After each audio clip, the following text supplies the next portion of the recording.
Today we're going to do something a little bit different. We're going to take a quick look around my room and look at my displays and generally how I store things. A number of people have asked me for this, so I figured I would, try to show this stuff off a little bit. So I've been collecting for about 2 years at this point, and I switched from collecting primarily just Hot Wheels mainlines to collecting a mix of mainlines and more premium models probably about 9 months ago. So if you've watched my channel for a while, you'll see that I have a pretty significant focus on premium diecast at this stage. So the first thing that we're taking a look at here is my desk, which is where I film the videos, obviously. And on my desk, I have these little display shelves that contain my most recent additions to the collection most of the time. These little display shelves came from Target. They were super cheap. I did a video on these a long time ago. They're almost impossible to find now, but they're pretty handy little shelves to store cars in this form. So as I mentioned, this is where I keep my most recent additions. There's no real categorization or pattern to what is stored on these shelves. They're just there, whichever whatever has come in, and I move them onto these shelves for a little while, and then eventually they'll migrate into my wall shelves, and then from there into, I guess, what you would consider archive storage. I do store a few things in, or I have a handful of things that I have left in these acrylic cases. For the most part, though, I remove the cars out of the acrylic cases, uh, and I'm not a fan of these acrylic cases at all. They take up way too much room for me, and I think they create a barrier between you and the model, and they don't allow you to really experience the model in the way that I at least want to be able to experience them. So it's just kind of a side effect that there are a few that I have kept in cases, but not very many. So as okay, so this is a started with the desk. Obviously, we've seen this on many videos. The next to the desk, I have a shelf where I keep various things. We'll start at the top here. I have the bane of my existence, since I take everything out of the package, and many premium diecast cars come with packages that you want to save. I have massive quantities of packaging that I end up feeling the need to save. And so I have these bins in various points around the room that are full of empty boxes, which drives me insane. And then on this shelf here is where I accumulate the empty boxes after I make a video. So as you can see, I have a huge pile of empty acrylic cases from all of the cars that I have opened in recent videos. And these things drive me nuts because I have so many of them. But above this, I have some of the archive storage for some muscle cars. So in this case has Cougars, Chevelles, and Novas on the other side. Then here we have majorettes. This is my major, or part of my majorette collection. And then there's another bin back here that contains Mustangs and Camaros. These are mostly green lights, Auto Worlds, and then this blue one right here is a Johnny Lightning. So these used to be on the wall, but I've been running out of wall space, so they have migrated into these bins. And they're stored in these little protector thingies, loose car protectors, which are pretty handy for, especially when you have castings that are a little bit odd sizes. Yeah, empty packages, some miscellaneous stuff, and then my backlog of stuff that is pending for future videos. There's always a huge pile of stuff on these shelves. There's some in this box here, and then I have a big pile of Majorette, and Matchbox, and Siku, and so on sitting here that are just waiting to be included in a future video. So in my weekly videos, I have a combination of new stuff that just came in, and then a little bit older stuff that I pull from this backlog over here. So now we're going to look at the wall displays. So the first set of wall displays these are in what are called MASCAR displays. These are a plastic. This is a plastic display here, and these have covers. So I left the cover on this one. So it's just a plastic cover. They're very easy to remove. You can actually do it with one hand, which is good because I only have one hand available. But it's just nice. It's a little bit flimsy, but for my purposes, these work really well. They're not too expensive. They cost about $40, and they're fairly easy to work with. They aren't the prettiest things in the world. You can definitely get better looking displays as I drop the cover and knock over a bunch of stuff in the mess that exists here below these displays. They're not the prettiest displays. Things like Carney cases and what have you are nicer looking displays, but these were good enough for my purposes. So I have a very small room. Nobody else ever comes into this room. It's just for me to stand here and look at the collection, and not really for anybody else. So obviously the display we're looking at contains a lot of police cars. These are domestic police cars. These are all green lights. So I started collecting green light aggressively maybe 8 months ago. And with the police cars is a big focus of that. And then below that I have international police cars with a lot of Japanese cars, and these are from various different brands.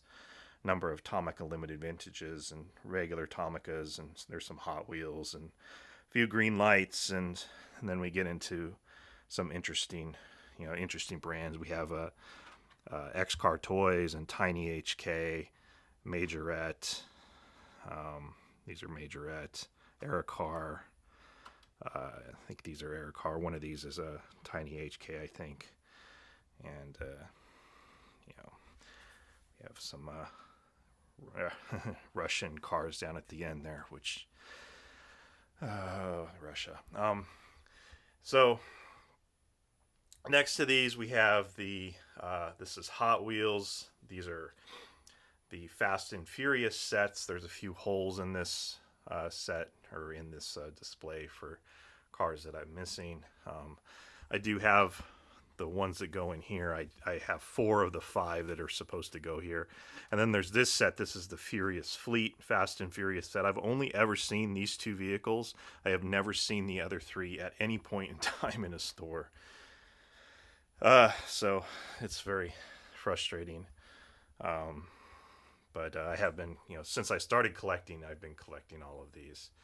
Obviously, there's sets that I don't have. And then below these, we have Boulevard from Hot Wheels Premium, and then just some regular miscellaneous Hot Wheels Premium releases, and a couple of the smaller team transports with the Volkswagen transporters that actually fit in these displays. And then here I have the most treasured vehicle in my entire collection.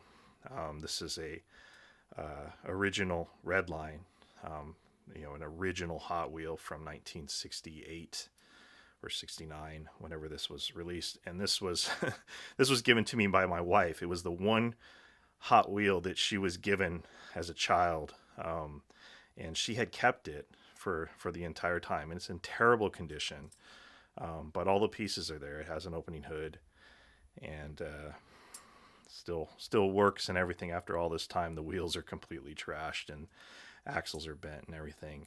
But yeah, she's like, oh, I have this one Hot Wheel that I've had forever. He's like, here, do you want it? And I was like, oh, okay. I figured it was something junky from the 80s or something. And then she hands me an original Redline, which I thought was pretty cool. So then the next display, we have race cars. I have a lot of race cars. I'm a big fan of collecting race cars. These are at the top. We have GT4s, then we have GT3s, Porsches and Acuras and Bentleys. And then going down, we have some Nissan GTRs, Audi R8, and some McLarens. And then we have some GTE cars, the Porsche GTEs from Sparky, And then the LM GTLM cars from Mini GT, the Corvettes, and then the Fords, and then also went ahead and put the Ford Mark IIs here. Then we have some open wheel cars, the McLaren Formula One cars. This is a Formula 3 car. And then below that, we have the really cool set of Aoshima Williams F1 cars. So this is a 12 car set of F1 cars. This was released in the early 2000s. These were sold as blind boxes, so you didn't know what cars you were going to get. But if you bought a case, you would get all 12 cars. So I bought a case from Japan of sealed blind boxes in order to have a complete set of all 12 of these cars. Then we have a few Indy Cars, Greenlight Indy Cars, some majorette Formula E cars, and then probably the most treasured thing in my collection after the Hot Wheels, this Cougar, is this Kyosho set of Ferrari Formula One cars. Very cool historical set of 24 cars, which is awesome. And then we have some miscellaneous race cars here down at the bottom, and some funny cars, which are very cool. These Greenlight Trans Am cars here are really awesome. Those were put out by Acme, but they're manufactured by Greenlight. Then we have some more race cars here at the top. We have some GTE cars, and we have some, or not GTE, DTM cars, modern DTM cars. Then we have some 1990s DTM cars from Mini GT and Tarmac Works and Inno64, touring cars, and a few Australian cars like they would race at the Bathurst 1000, and this really awesome pop race Celica rally car is really cool, and a few GT40s, and then we have some Le Mans prototypes, the Porsche 919s and the Toyota TS050, and then my favorite Jaguar XJR9s. These are super happy to get these. Then some Porsche 962s, another favorite car, and the 956s from Sparky, which is awesome that they have put out 6 of these so far. And then we have the Studebakers. Huge fan of this casting from Greenlight. And then we have some Johnny Lightning Studebakers as well. And then my Mini GT Land Rover collection, and some other various Land Rovers as we go down the display, and some majorettes and some Schucos and Matchbox and Hot Wheels and so on as we go down to the bottom. Next display over is JDM. So at the top we have some Aoshima or Aoshima. I'm not even sure the right way to pronounce that. Probably both of those are probably wrong, but I say an Aoshima. So we have the Great-Chan collection, part 13. That's these 12 cars here. These are also sold as blind boxes. They're really fun to get and open up, and they're just these wacky, Bososuko type cars, which are just really cool and really fun. And opening the blind boxes is a lot of fun to see which ones you get. Again, if you buy a case, you will get all 12. But there is a chase, which I don't have, but they do have chases if you're into those kind of things. And we have some Greenlights, the Mini GT Kaido House dragsters, and some Mini GT GTRs, and then this is some of my GTR collection, not all of it. Had some Era cars, and then we have trucks, various, mostly Greenlights and Auto Worlds, and some Jeeps, and a few little military vehicles down at the bottom. And then the next display over, and this is a little tight on space for me, but we have some Lamborghinis, mostly Mini GTs, some Porsches, again, Mini GTs. This is all premium stuff. We have the Paris 64 roof CTRs and the CTR2.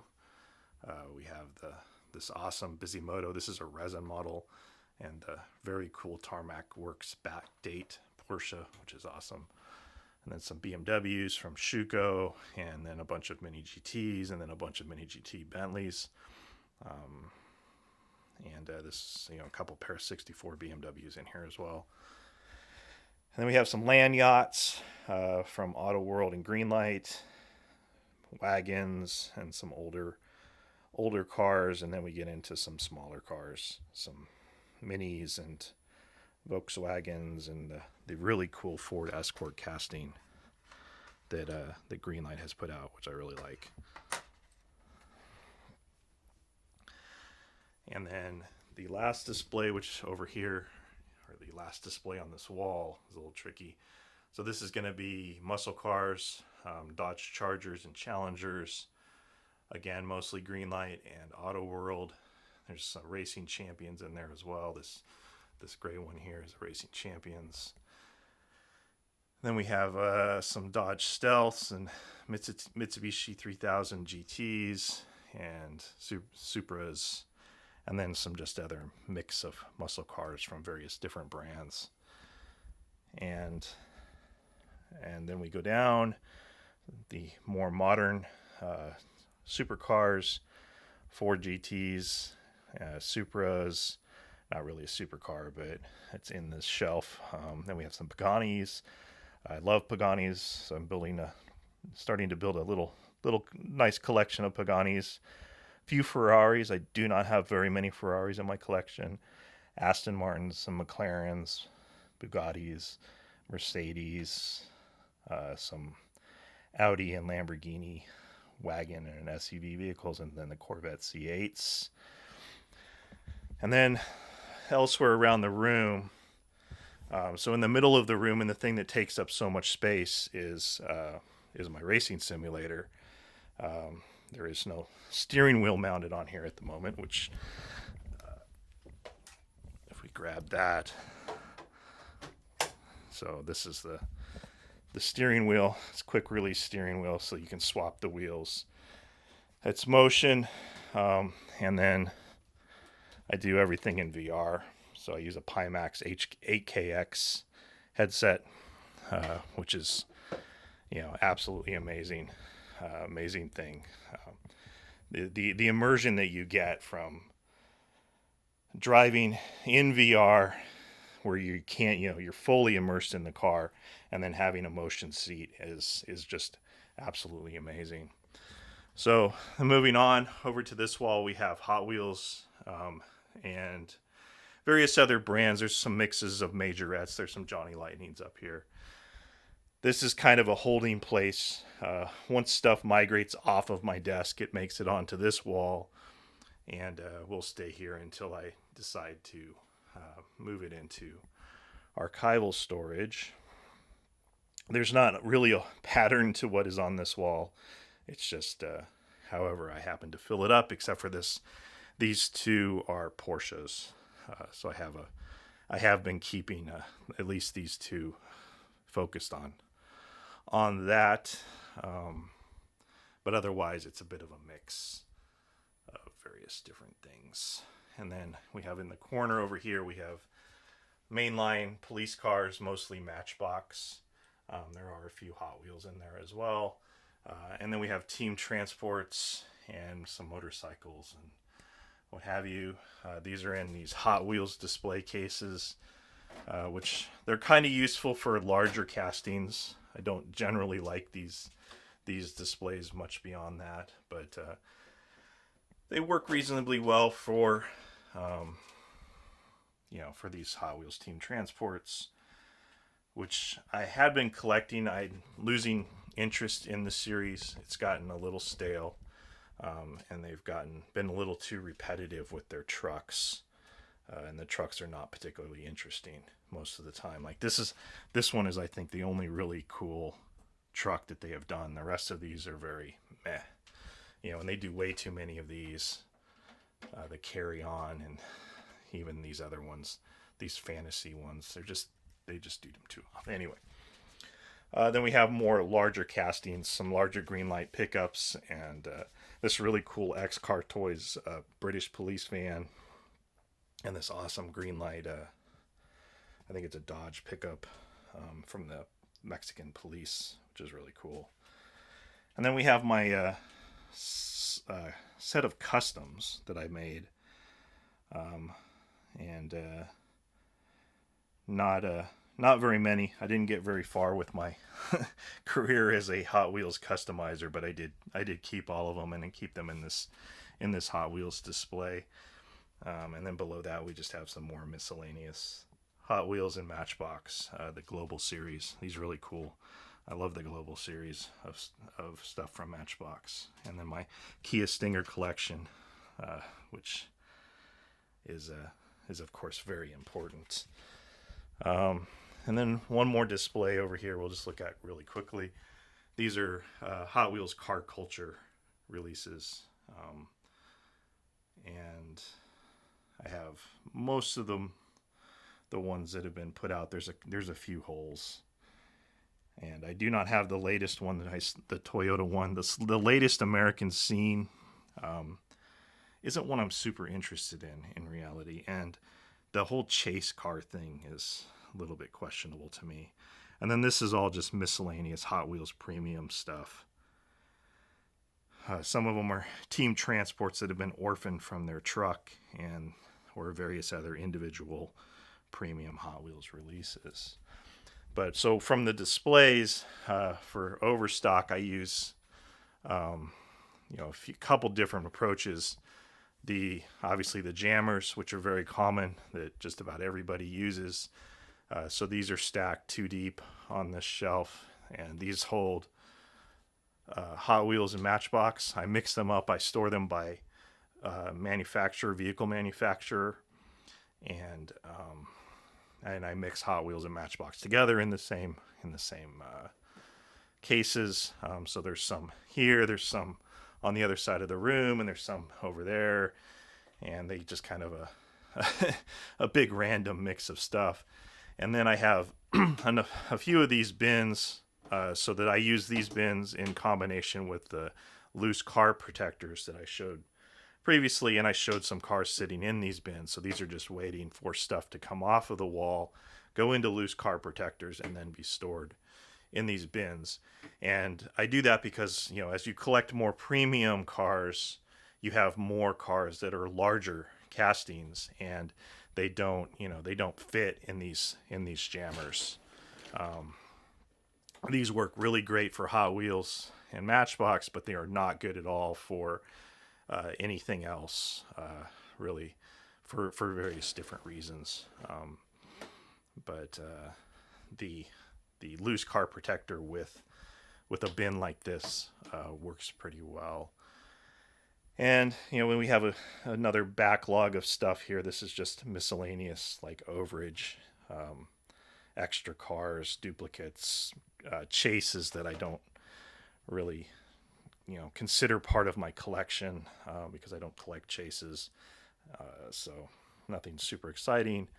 And then we have some back stock of Hot Wheels. So back when I was doing customizing, I bought a ton of extra Hot Wheels, so that I could have castings to work with. So now I have bins of extra Hot Wheels that I don't do anything with, and I have been gradually giving stuff away as I get rid of that. And then I have more jammers. I have jammers all over the place. So so that's a little longer than I had expected. I got another box here. I have boxes coming in constantly. This one came from Tokyo Station, Canada. So this is full of a whole bunch of more premium diecast that will make it into future weekly videos. And I think that's probably about it. So thank you for watching.